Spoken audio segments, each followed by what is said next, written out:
आमतौर पर जब हम किसी प्राचीन देवता की मूर्ति या तस्वीर देखते हैं, जैसे 4 मुख वाले ब्रह्मा जी की, हाँ बिल्कुल, तो हमारे दिमाग में सबसे पहले क्या आता है? मतलब एक बहुत ही शानदार और जादुई सी पौराणिक कथा है ना। हाँ, एक स्वाभाविक प्रतिक्रिया है ये। सदियों से हमने इन छवियों को सिर्फ एक धार्मिक या पौराणिक सांचे में ही देखा है। सही बात है। हम सोचते हैं कि ये बस दुनिया के बनने की एक फैंटेसी कहानी है। बिल्कुल, एक ऐसा रचयिता जो आसमान में कहीं बैठकर अपने हाथों से ब्रह्मांड गढ़ रहा है, इंसान बना रहा है। लेकिन क्या हो अगर मैं कहूं कि ये प्राचीन ग्रंथ, ये अजीबोगरीब कहानियां और ये तस्वीरें शायद इंसानी शरीर रचना विज्ञान के बारे में बात कर रहे हो? मतलब एनाटॉमी के बारे में? हाँ, एनाटॉमी, और विशेष रूप से हमारी सेलुलर बायोलॉजी और नर्वस सिस्टम के बारे में। Oh wow! आज के इस गहन विश्लेषण में हम इन्हीं प्राचीन उपनिषदों, वेदों और रिसर्च के जरिए इस मेडिकल मिस्ट्री को डिकोड करेंगे। ये बहुत ही रोमांचक होने वाला है। इस पूरी चर्चा के दौरान देखिए, सबसे हैरत अंगेज बात ये सामने आती है कि कैसे हजारों साल पुराने टेक्स्ट आधुनिक विज्ञान की भाषा से मेल खाते हैं। एकदम सटीक तरीके से। और सुनने वालों को बता दूं कि हम यहाँ बिना किसी धार्मिक या राजनीतिक झुकाव के बात करेंगे। बिल्कुल, हम विशुद्ध रूप से उन असाधारण पैटर्न का विश्लेषण करेंगे जो इन ग्रंथों और जीव विज्ञान के बीच मौजूद हैं। कोई पक्षपात नहीं। तो चलिए बिना किसी देरी के एकदम शुरुआत से शुरू करते हैं। उत्पत्ति, मतलब सृष्टि आखिर बनी कैसे?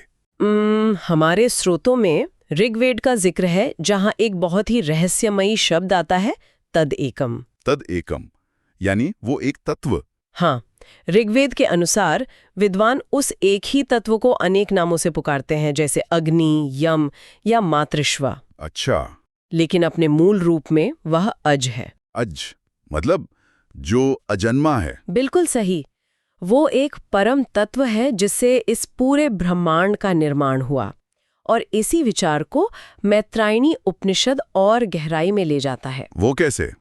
वो उस ब्रह्मांड को 2 स्पष्ट हिस्सों में बांटता है, मूर्त और अमूर्त। मूर्त यानी जिसका कोई आकार है, जो फिजिकल है। हाँ, जो आकार युक्त है, जो समय के साथ बदल सकता है, और इसलिए दार्शनिक दृष्टिकोण से उसे असत्य या परिवर्तनशील माना गया है। और इसके विपरीत अमूर्त होगा। जी, अमूर्त पूरी तरह से निराकार है, जो परम सत्य है और जिसे केवल एक शुद्ध ज्योति या ऊर्जा के रूप में वर्णित किया गया है। और मुझे लगता है यहीं पर वो प्रसिद्ध हिरण्यगर्भ की अवधारणा सामने आती है। हाँ, जिसे गोल्डन एग या सुनहरा अंडा भी कहा गया है। स्रोतों के अनुसार ये देवताओं की पहली सांस से भी पहले मौजूद था। एक मिनट रुकिए, क्या हम यहाँ जबरदस्ती आधुनिक विज्ञान को पुरानी कहानियों पर फिट करने की कोशिश तो नहीं कर रहे? आप ऐसा क्यों सोचते हैं? मतलब ब्रह्मांड में तैरते हुए एक गोल्डन एग को सीधे फर्टिलाइज्ड ओवम या निषेचित कोशिका कह देना थोड़ा स्ट्रेच नहीं लगता? देखिए, अगर हम केवल अनुवाद को देखें तो ये एक स्ट्रेच लग सकता है, लेकिन संस्कृत की एटिमोलॉजी यानी शब्दों की उत्पत्ति पर गौर करें तो तस्वीर साफ होती है। अच्छा, वो कैसे? हिरण्य का शाब्दिक अर्थ केवल सोना नहीं है, इसका अर्थ है वीर्य या ज्योति। ओहो। और गर्भ का अर्थ है शिशु या भ्रूण। तो बायोलॉजिकल स्तर पर इसका क्या मतलब हुआ? है कि ये पुरुष के स्पर्म और प्रकृति यानी महिला के ओवम का मिलन है। वाओ। ये वो पहली सिंगल कोशिका है जहां से जीवन का पहला स्पंदन शुरू होता है। मतलब ये एक ऐसे माइक्रोचिप या बीज की तरह है जिसमें पूरे शरीर का ब्लूप्रिंट पहले से ही कोडेड है। एकदम सटीक तुलना है ये। लेकिन एक सवाल है, क्या ये हिरण्यगर्भ केवल एक भौतिक शरीर बनाता है या इसके अंदर कुछ और भी फीड होता है? प्राचीन ग्रंथों की गहराई यहीं पर नजर आती है।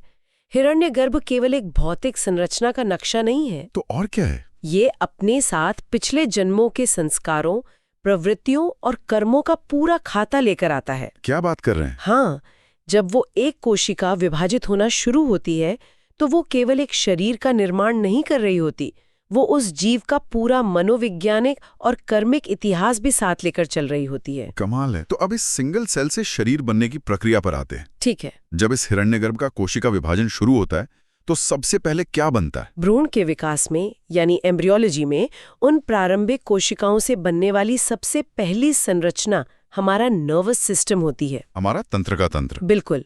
और वेदों में ब्रह्मा या प्रजापति का जो भौतिक स्वरूप बताया गया है वो हमारे मस्तिष्क की कॉर्टिकल परत है। सेरिब्रल कॉर्टेक्स, दिमाग का वो बाहरी हिस्सा जहां हमारी चेतना निवास करती है। हाँ, हमारी कॉन्शियसनेस और सोचने समझने की क्षमता।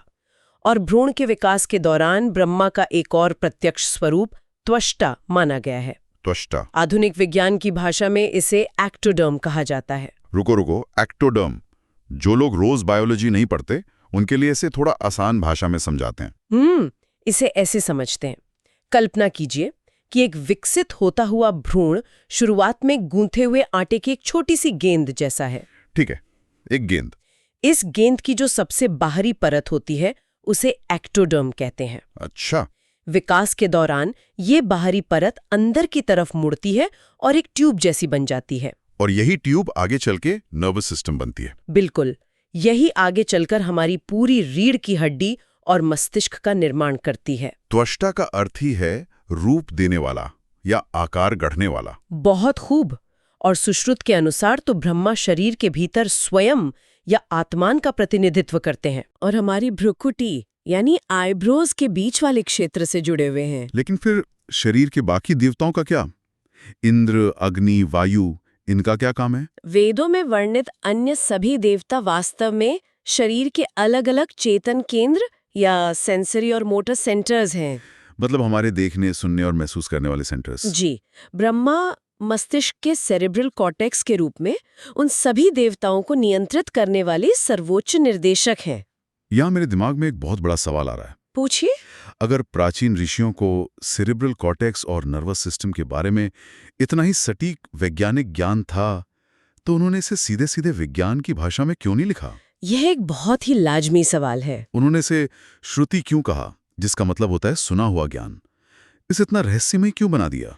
देखिए, इसका कारण उस समय के समाज की मान्यताओं में छिपा था। कैसी मान्यताएं? शरीर की इस जटिल मशीनरी को समझने के लिए शवों का विच्छेदन यानी डिसेक्शन करना अनिवार्य है। हाँ, बिना डेड बॉडी को काटे आप अंदर का नर्वस सिस्टम कैसे देखेंगे? बिल्कुल, प्राचीन ऋषियों ने ये किया था, लेकिन उस काल में मृत शरीर को काटना बेहद खतरनाक, अपवित्र और वर्जित माना जाता था। ओ, तो समाज से बगावत थी है। हाँ, इस ज्ञान को सुरक्षित रखने के लिए और शायद अपनी जान बचाने के लिए उन्होंने इसे रूपकों में छिपा दिया और कहा कि ये ज्ञान उन्होंने सीधे ब्रह्मण से सुना है। बिल्कुल, इसे ईश्वरीय बता दिया, इसीलिए इसे श्रुति कहा गया। ये तो सच में चौंकाने वाला है। ज्ञान को सदियों तक बचाने के लिए उसे धर्म का आवरण पहना दिया गया। हाँ, एक बहुत ही चालाक तरीका था ये। अब मस्तिष्क की संरचना तो बन गई, वो एक हार्डवेयर की तरह है। सही कहा। लेकिन एक कंप्यूटर बिना इलेक्ट्रिसिटी के नहीं चलता। हमारे दिमाग में वे सिग्नल आखिर आते कहाँ से हैं? ग्रंथों में इसे ब्रह्मलोक की अवधारणा के जरिए समझाया गया है। ब्रह्मलोक। ब्रह्मलोक आसमान में स्थित कोई बादलों वाला शहर नहीं है। ये एक इथीरिय जगत या इथीरियल वर्ल्ड है। Ethereal world. हाँ, एक ऐसा अज्ञात सूक्ष्म आयाम जहां से मूल उत्तेजनाएं या सूक्ष्म आवेग पैदा होते हैं और हमारे मस्तिष्क तक पहुंचते हैं। इसको समझने के लिए बृहदारण्यक उपनिषद में याज्ञवल्क्य और गार्गी का एक बहुत ही शानदार संवाद है ना? बिल्कुल। उस संवाद में गार्गी लगातार सवाल पूछती हैं कि इन इथीरिय आवेगों को आखिर कौन नियंत्रित करता है।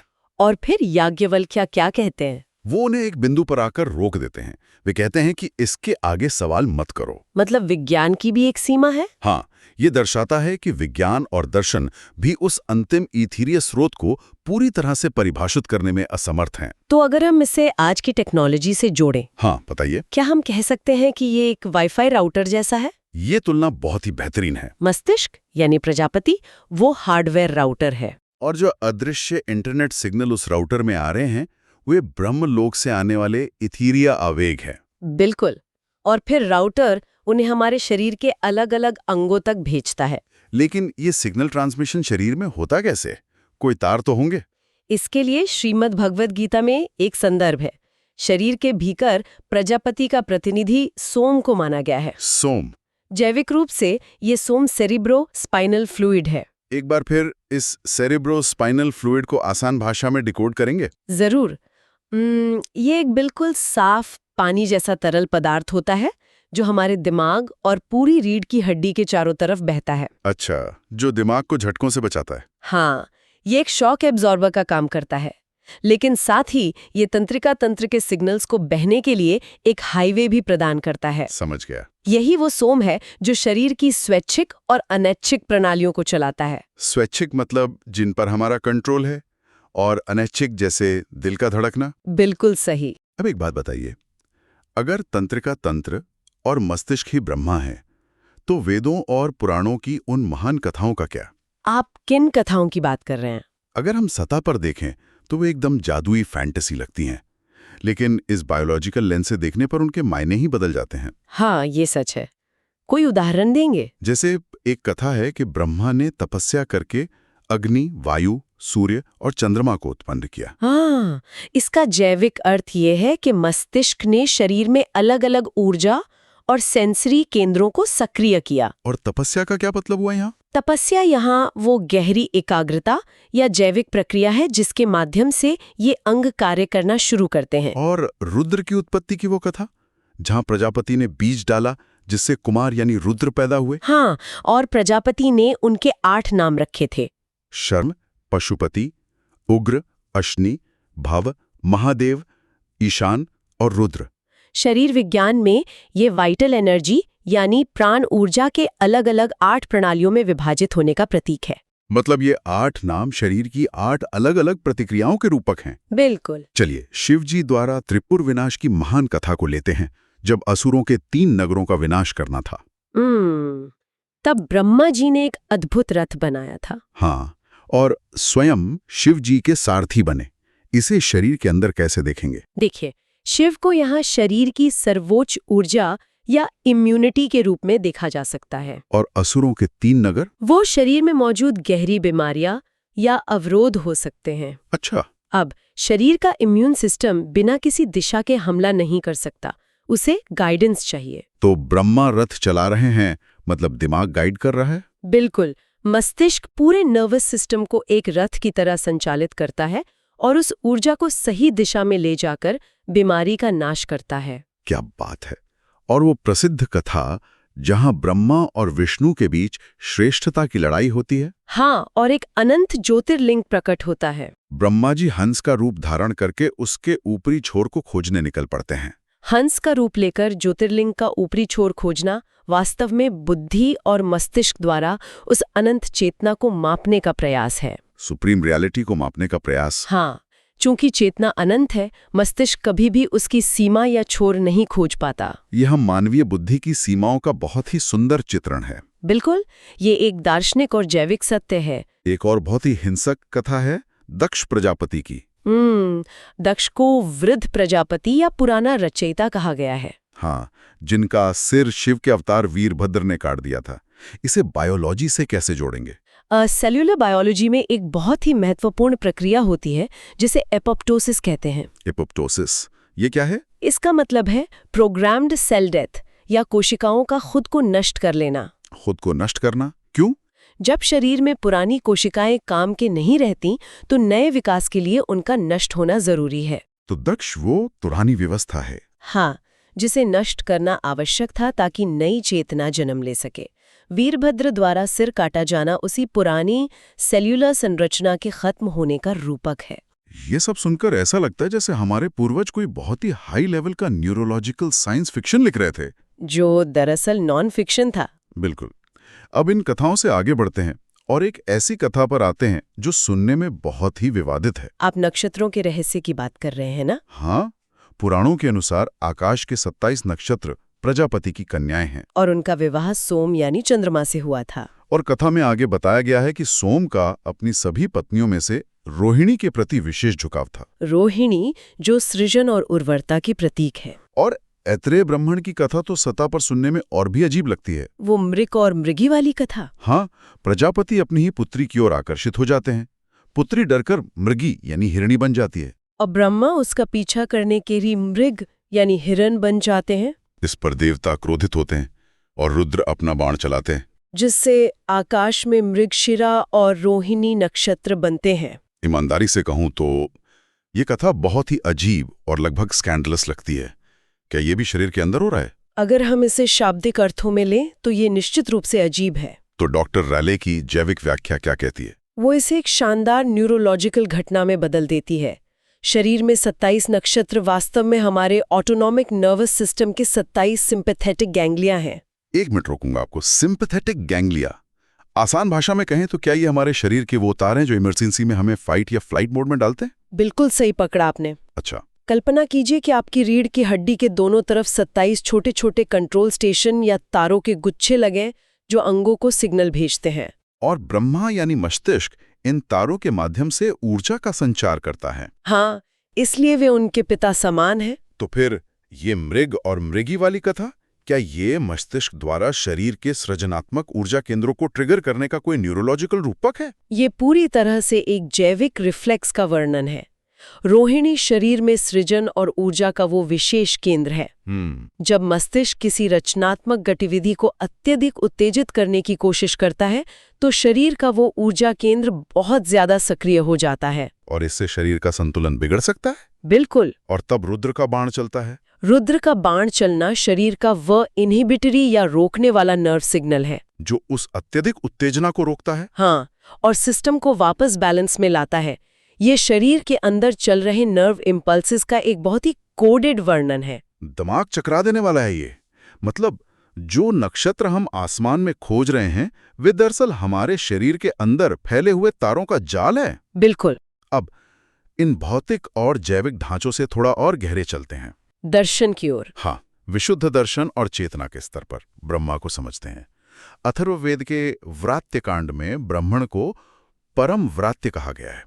ये व्रात्य क्या होता है? देखिए, परम व्रात्य का अर्थ है वह परम पुरुष जो सभी नियमों, बंधनों और व्यवस्थाओं से पूरी तरह मुक्त है। मतलब वह जिसने सारे नियम बनाए हैं लेकिन स्वयं उन नियमों से परे है। स्रोतों में एक और बहुत ही दिलचस्प बात है। सृजन की प्रक्रिया में प्रजापति अपने भीतर स्वर्ण यानी सोना देखते हैं और उसे जन्म देते हैं। हाँ, स्वर्ण की अवधारणा। अब ये सोना कोई पहनने वाला आभूषण तो हो नहीं सकता? नहीं, ये भौतिक सोना नहीं है।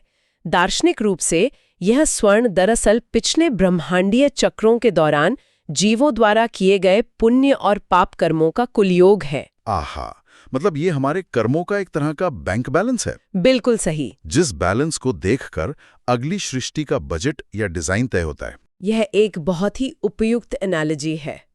उसी बैंक बैलेंस, उसी अवशिष्ट ऊर्जा के आधार पर नई सृष्टि का निर्माण होता है। क्या बात है। श्री अरविंद ने इस अवधारणा को बहुत ही खूबसूरती से समझाया है। उन्होंने क्या कहा है? वे कहते हैं, ज्ञानम चैतन्यम ज्योतिर्ब्रह्म, जिसका अर्थ है कि ज्ञान ही चेतना है और वो ज्योति ही ब्रह्मा है। उन्होंने इसे सत्य सूर्य के रूप में देखा है। और इसी संदर्भ में यज्ञ की बात आती है। वेदों में यज्ञ का संचालन 5 ऋत्विज करते हैं, जिनमें से एक स्वयं ब्रह्मा है। लेकिन यहाँ यज्ञ केवल आग जलाना या आहुति देना नहीं है ना? नहीं, यज्ञ को यहाँ एक तंतु यानी धागे और एक नौका के रूप में दर्शाया गया है जो हमें पार लगाती है। हाँ, यह वो जैविक और आध्यात्मिक प्रक्रिया है जो साधक को परमानंद तक ले जाती है। इस पूरे यज्ञ में ब्रह्मा वो सकल एक तत्व है जिससे देवता, मनुष्य, पौधे सब कुछ उत्पन्न होते हैं। वे अस्तित्व का सत्य और सत्य के नियम के मूल स्रोत हैं। इस पूरी चर्चा ने सच में सोचने का नजरिया ही बदल दिया है। अगर मैं इस विशाल जानकारी को समेटने की कोशिश करूं तो हमने आज क्या देखा? हमने एक बहुत लंबी यात्रा तय की है। हाँ, हमने शुरुआत की एक सूक्ष्मतम कोशिका से, एक निषेचित अंड यानी हिरण्यगर्भ से, जो अपने अंदर ब्रह्मांड का नक्शा लिए हुए है। बिल्कुल। फिर हमने देखा कि कैसे वो विभाजित होकर मस्तिष्क की परतें बनाता है, जिसे प्रजापति कहा गया। और तंत्रिका तंत्र को समझा। हाँ, स्पाइनल कॉर्ड के सिंपैथेटिक गैंग्लिया को आसमान के 27 नक्षत्रों के रूप में समझा। और अंत में हमने ब्रह्मा को परम व्रात्य और सत्य स्वर्ण के उस दार्शनिक चरम पर देखा। ये यात्रा ये साबित करती है कि प्राचीन ग्रंथों को केवल सतह से पढ़ना उनके साथ अन्याय है। जब हम उन्हें विज्ञान के चश्मे से देखते हैं तो वे चेतना और एनाटॉमी के बहुत ही गहरे रहस्य खोलते हैं। एकदम सच कहा आपने। और अब इस पूरे विश्लेषण के बाद हम अपने सुनने वालों के लिए एक ऐसा सवाल छोड़कर जाते हैं जो शायद सबको एक नए सिरे से सोचने पर मजबूर कर दे। वो क्या है? आज की इस चर्चा से एक बहुत ही गहरा सवाल सामने आता है। अगर हमारे वेद और प्राचीन ग्रंथ सही हैं और संपूर्ण ब्रह्मांड, सारे नक्षत्र और सारे देवता हमारे ही मस्तिष्क और तंत्रिका तंत्र के भीतर चेतन केंद्रों के रूप में मौजूद हैं, तो फिर जिसे हम बाहरी दुनिया या बाहरी ब्रह्मांड कहते हैं, क्या वो सच में बाहर है? ये सोचने वाली बात है। या वो केवल हमारे भीतर चल रही उस अनंत इथीरीय प्रक्रिया का एक प्रोजेक्शन, एक प्रतिबिंब मात्र है? क्या वो सब कुछ जिसे हम दूर आसमान में देखते हैं